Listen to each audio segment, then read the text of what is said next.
The practice of alchemy aimed to manipulate the world through the philosopher's stone, a symbol for mastery over the four elements: fire, water, earth, and air. Alchemy's goal of mastery over the physical world has largely been replaced with science and technology, particularly after we harness the power of electricity. With this focus on electricity, the author argues that the magnum opus, or the lifelong pursuit of the philosopher's stone, has largely died. The four elements of fire, water, earth, and air have been discarded for a substitute: electricity. Perhaps electricity is the philosopher's stone that enables us to master and manipulate the four elements in previously unfathomable ways. We can convert the energy from water, wind, fire, and earth into electricity, which is responsible for most modern necessities, including our communication systems. Science has helped us gain mastery over the world through measurement tools that create a collective framing of the world around us.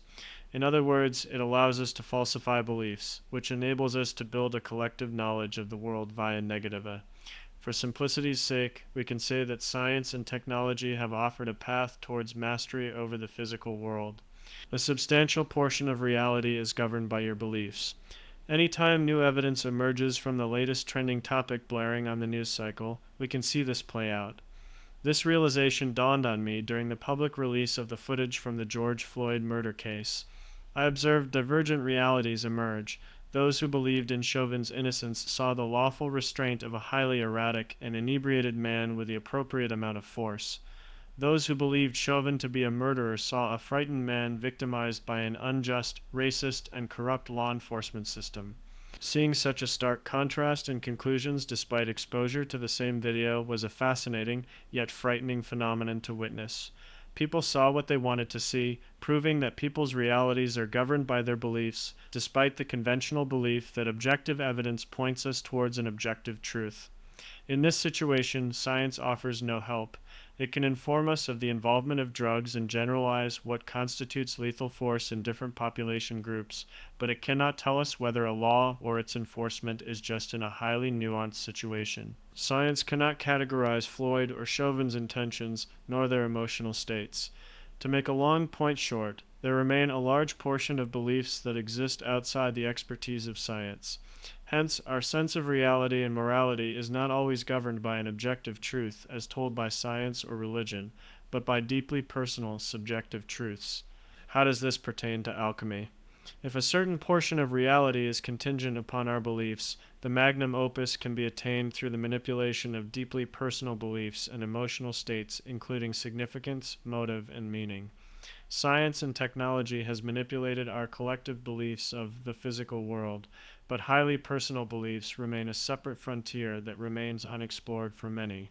The manipulation of personal or non-scientific beliefs can fall into a litany of classifications depending on the intent, audience, or originator: psychological warfare, deceit, subversion, social engineering, propaganda, programming, etc. As I've discussed in my Novitek paper, beliefs can be formulated from causal or acausal sources.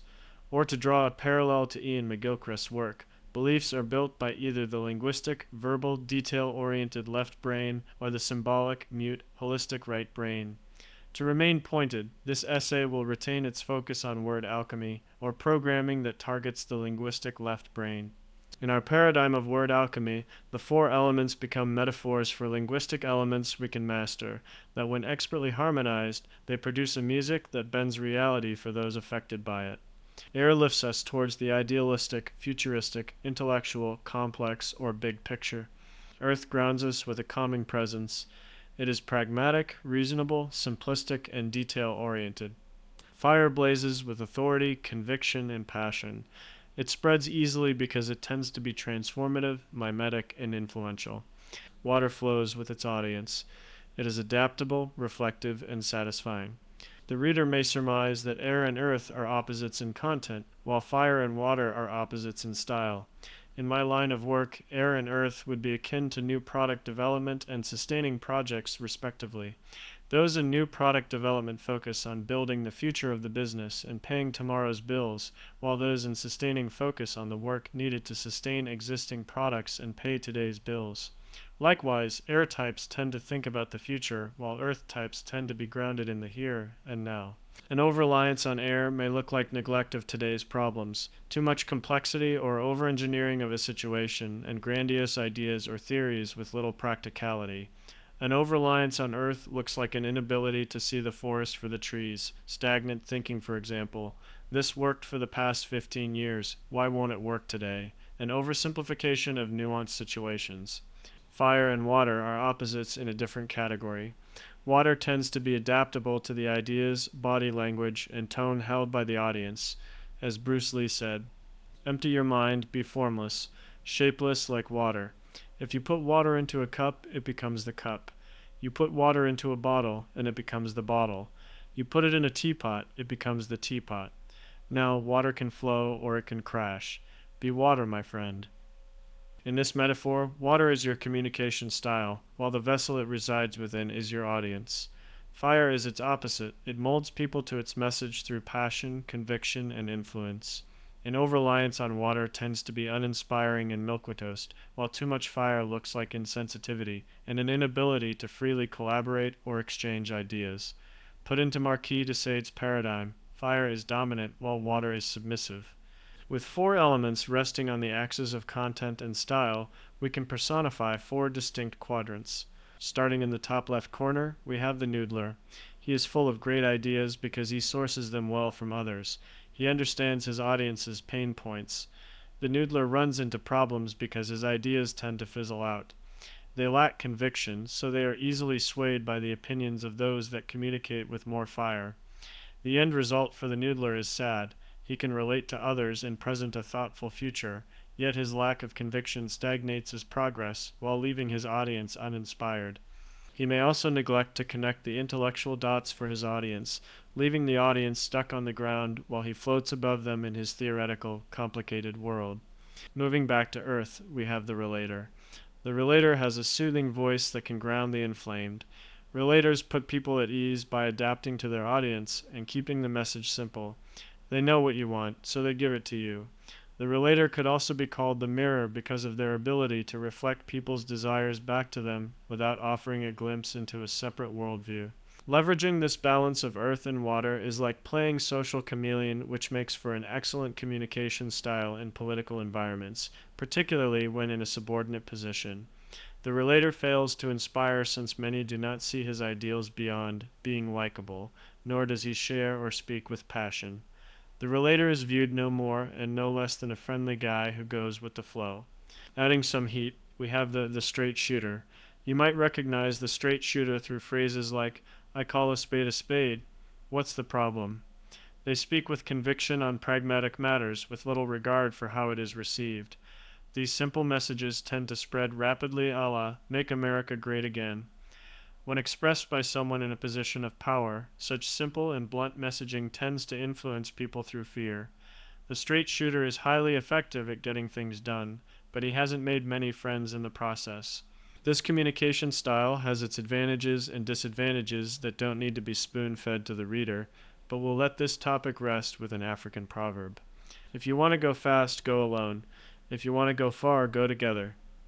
Lastly, if we add some loft to the straight shooter's communication style, we find the tech leader in the upper right quadrant.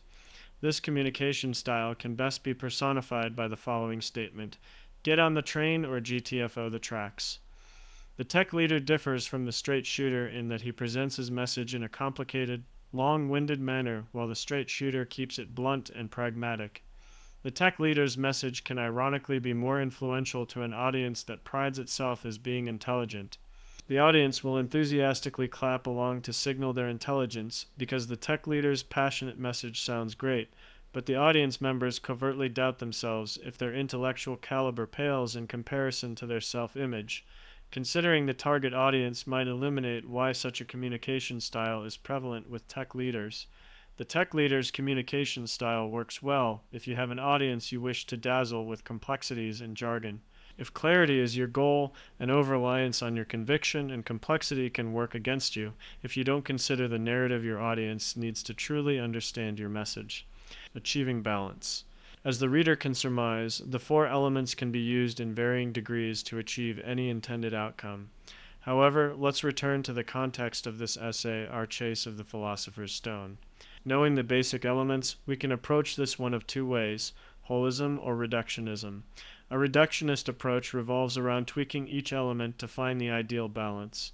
The author could spend the remainder of the essay diving into reductionist tactics to tweak your balance of communication elements, but we have already discussed the prerequisite knowledge needed for the reader to begin tweaking this balance. Furthermore, as I've previously discussed, I generally prefer to solve problems by manipulating the overarching picture or adjacent influences, so let's use our precious time together to explore word alchemy through a holistic lens. Precision. Jung recognized how language can manipulate reality, so he leveraged word alchemy quite simply in his word association experiments. Since he was constrained to a clinical environment or a nice walking trail for some of his patients, he could not observe their day-to-day reactions. Instead, he relied on linguistic substitutes for reality to confront his patients with new situations. The association experiment was simple. He would present a series of words to his patients, and for each word, he instructed them to respond with the first word that came to mind. He looked for delays or odd responses because either would indicate the patient felt confronted by the word. This experiment works because the patients didn't react as if a string of words were given to them. Rather, they reacted as if what the word represented was in front of them. Those with neuroses associated with what a word represented would pause or offer a peculiar response. Let's dive into the implications of this for a moment. This means that words are a symbol for something. We all know this, yet we tend to react as if the word is the thing. We tend to mistake the map for the territory. Use vulgar language, and the audience will act as if you are literally showing them something vulgar. Describe the same topic with softer language, and it will be received better. This means that the words you select make a large difference in what the audience interprets. For most, words are exactly as Jung described, a linguistic substitute for reality. As such, the use of precise language plays a critical role in manipulating reality. Consider the language you use after you don't achieve a goal. I failed versus this is a temporary defeat. One leads you towards thoughts of self-deficiency, identifying with failure, or even permanent defeat. The other leads you to believe you hit a minor bump in the road on a journey to a positive place. Both serve as different maps describing the same territory. Many people refer to this as spinning a situation, with tones varying from positivity to disgust. It can also be referred to as framing. Frame or spin a corporate problem challenge as an opportunity, and you shift people's perception of the issue at hand as well as their perception of you. It feels exciting to work on a new opportunity rather than solve someone else's problems or complaints. Personally, I prefer to work with someone who connects people to exciting opportunities rather than someone who laments about the problems they must deal with. Another way to describe framing is by manipulating the context around a topic. In the physical world, framing could be exemplified through a glass of salt water. The contents of this glass may be refreshing to someone after a strenuous workout or sauna session, but a joke to someone stranded at sea. Framing uses linguistics to transport the audience to a new vantage, viewing the topic at hand in a different context. Precision in our language can be achieved in two ways: removing or adding words to our vocabulary. We will start by exploring some words potentially worth removing. Precision via negativa. In order to shape the audience's reality, you must shape their beliefs. Most people tend to have guards around their beliefs, particularly those they identify with. If you present information that contradicts beliefs wrapped into an individual's identity, you can be certain of defense mechanisms exploding in your face. Such an explosive response can arise in innocuous situations quite easily, even if your intent deviates from the chase of the Philosopher's Stone. The author recently experienced this by sharing an opinion he naively believed to be commonly held, dare I say even a truth. The author expressed how certain differences between individuals creates a recipe for a failed relationship down the road, which seemed as tactful as a bull in a china shop, since the audience identified strongly with a conflicting belief of an ideal relationship and its future. The response was by no means volatile, but it needlessly upset someone, and we can safely assume my credibility with this individual dropped as a result of this exchange. I ultimately view this outcome as a lose-lose, defined by some as stupidity or more softly foolishness. The author could have circumvented this outcome by more wisely leveraging the four elements or more specifically, using precise language. A particular use of precise speech that generally prevents such mishaps can be achieved by learning and speaking the language of E prime, a variation of English invented by D. David Berlin Jr. Those that use E prime remove all variations of to be, that is, was, am, are, etc., from their vocabulary. E prime can help since it softens messages and circumvents any identity-driven defense mechanisms.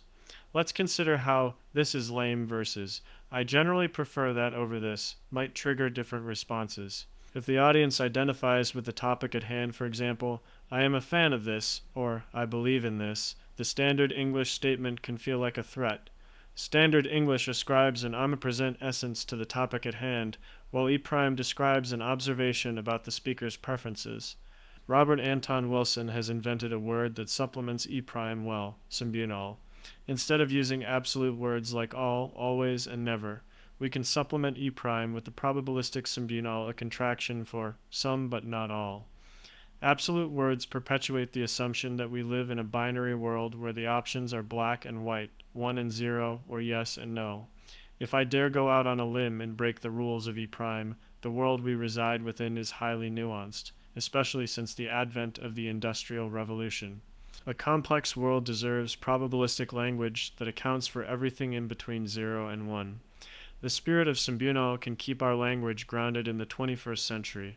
It shouldn't surprise us when archaic absolute statements bring out the lower-level tribalism within each of us. Absolute statements belong in a simpler time, too. By excising absolute language and all forms of to be from our vocabulary, we can better relate with our audience. We bypass any identity-driven triggers that block the receipt of our message. This concept appears simple, but the difficulty lies in applying these concepts without sounding like a complete dweeb. Let's explore additional tools available to us on our path to the Philosopher's Stone. Precision via positiva. If we do not have a word for a concept, it remains outside of our purview. We may know it subliminally, but we cannot think of it consciously without the appropriate language. This aligns with McGilchrist's understanding of the left verbal and right nonverbal brain. Intelligence aside, a limited vocabulary indicates weaker left brain functionality, which may be an impedance to those communicating within a left brain dominated, that is, Western society. In this paradigm, consciously learning new words and concepts unlocks a new world of communication, granting you the ability to create more precise linguistic substitutes for reality. One of the overarching intentions of this newsletter is to put certain abstract concepts into words so they can be consciously considered to bring light to the unconscious. An expanded vocabulary greatly improves your capacity to communicate precisely, but without calibration with your intended audience, it can obfuscate your message. Obfuscation can happen when the target audience doesn't share the same vocabulary as the speaker, like playing jazz in a hillbilly bar, or when your mental definition or associations with a word differ from mine. When words have different meanings to different people, we can call this semantic noise. I had a run-in with semantic noise when it created a miscommunication with a coworker. I shared a preference for negative feedback over positive reinforcement. From her perspective, she could have mistakenly drawn the conclusion that I focus on the negative or that I tend to be fueled by negative energy, when my intent was to share that I operate more like a homing missile where I prefer to identify and address areas that need course correction rather than reinforcing what already appears on target. Semantic noise arose because she associated negative feedback with emotional negativity or dread, while I associated negative feedback with an emotionally neutral cybernetic feedback loop, hence the homing missile analogy. If you read this author's work, there is a high probability you enjoy the works of other essayists. The need to address semantic noise explains why many essayists introduce a topic with a variation of the following message. X is defined by Merriam-Webster as Y, which has Z implications. If we carefully consider X through the lens of Z, we can see how X is much more than Y and actually has implications in areas beyond Z. Additional framing. We discussed how your word choice or choice of linguistic substitutes for reality changes the frame of reference your audience operates from, but framing can transcend simple vocabulary. We can manipulate the context of a topic and thereby the perception of a topic by reframing the antecedent thoughts that lead to it. Consider the relationship between an apprentice and his wise mentor. When the apprentice asks his master for advice in a situation, the master can approach this in a variety of ways. He can provide explicit direction, he could give instruction and explain its underlying thought process, or he can ask a series of questions that forces his protege to arrive at their own conclusion. Generally speaking, which approach do you think would be most beneficial for our naive apprentice? Do you learn better when you engage your mind to figure something out, or by eating from the hand that spoon feeds you? Perhaps the journey holds more value than the destination, particularly if we consider how everyone operates from a different personal context. Framing through the antecedent context can be achieved most blatantly through asking leading questions. We can also reach this goal through narratives. Topics that lie within the context of a feel-good narrative can lead the audience to associate the topic at hand with good feelings in different contexts. Narratives play a pivotal role in communication for the obvious reason that they can captivate your audience by engaging their emotions, but also because they set the frame for the intended message. To state this inversely, the presentation of raw data fails to captivate audiences because it does not engage the emotions nor provide a frame to place the information within. Conclusion. So far, we have found a few techniques to narrow our sights on the Philosopher's Stone. 1. Calibrate your use of the four elements to your audience, for example, keep it grounded for a pragmatic audience. 2. Remove words that trigger defense mechanisms from your vocabulary, for example, eliminate absolute statements from your vocabulary. 3. Calibrate your vocabulary to your audience, for example, don't play jazz in a hillbilly bar. 4. Build an arsenal of words at your disposal, that is, expand your vocabulary to clearly articulate yourself. 5. Frame your opinion in a favorable context through narratives and leading questions, for example, your approach is the only logical path forward. Word alchemy is important to understand at a minimum, to recognize how other people manipulate reality for themselves and others through their words. For those seeking influence, it is a useful tool as well. However, a fine line exists between exuding power and forcing others into your corner. Such a distinction largely hinges on intent or antecedent attitudes driving your communications. Dr. David Hawkins wrote a book on this topic and created a table that helps distinguish between language that insinuates power versus force.